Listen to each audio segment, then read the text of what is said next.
ஊழல் இல்லாத இயங்கக்கூடிய ஒரு அரசியல் கட்சி நீங்க சொல்லுங்க பாப்போம். தாவேகா அந்த கட்சியில வந்துட்டு பொறுப்பு வாங்குறதுக்கே பணம் கொடுத்துக்கிட்டு அடிச்சுக்கிட்டு இருக்கிறாங்க. அதுவே வெளியில வந்திருக்குது. சரிதானா? கூட்டணிக்காக வரக்கூடிய கட்சிகள்கிட்ட பணம் கேட்கறாங்க இவங்களா? ஆதவர்ஜனா செலவு பண்றாரு. ஏன் செலவு பண்றாரு? அவருக்கான வருவாய் எங்கேருந்து வருது? அவர் என்ன பெரிய தொழில் அதிபரா? லாட்ரி விற்கிறாங்க. அந்த லாட்ரி ஒரு மோசடி தொழிலா, நேர்மையான ஒரு தொழிலா? யோசிச்சு பாருங்க. அதனாலதான் நான் சொல்ல வரேன், இந்த நாட்டுல ஊழல் அப்படின்றது பண்ணாத, குறுக்க வழியில சம்பாதிக்காத கட்சியே கிடையாது. அதனால ஊழலற்ற ஆட்சி அமைக்கப்படுறதுக்காக ஒரு தினகரன் உடைக்கிறாருன்னா அதெல்லாம் வந்துட்டு சும்மா பேச்சு. ஜெயலலிதா தானே இவங்களுடைய தலைவர்னு சொல்றாங்க. ஜெயலலிதா தானே உச்ச நீதிமன்ற குற்றவாளின்னு சொல்லிச்சு.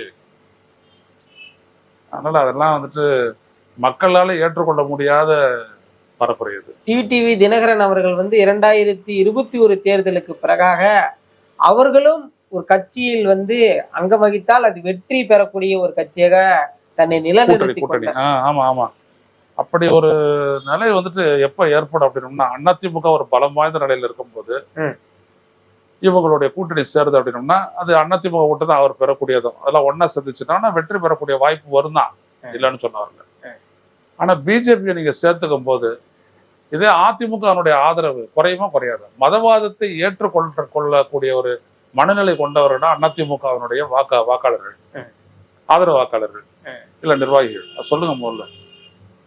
அப்படி ஒண்ணு இருந்துச்சு அப்படின்னோம்னா, பாஜக அணியில இருந்துட்டு அதிமுக உடைச்சுக்கிட்டு 24 வெளியேற வேண்டிய கட்டாயமும் இல்லையே. நீங்க என்ன சொன்னீங்க?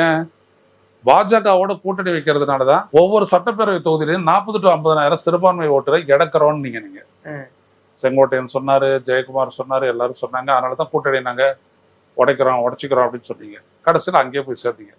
அப்ப எது உண்மை? பாஜகவோட சேர்ந்தா ஜெயிப்போம் அப்படின்னு சொல்றது எப்படி உண்மை? அது கிடையாது. அதே நேரத்துல டிடிவி எடுத்துங்க.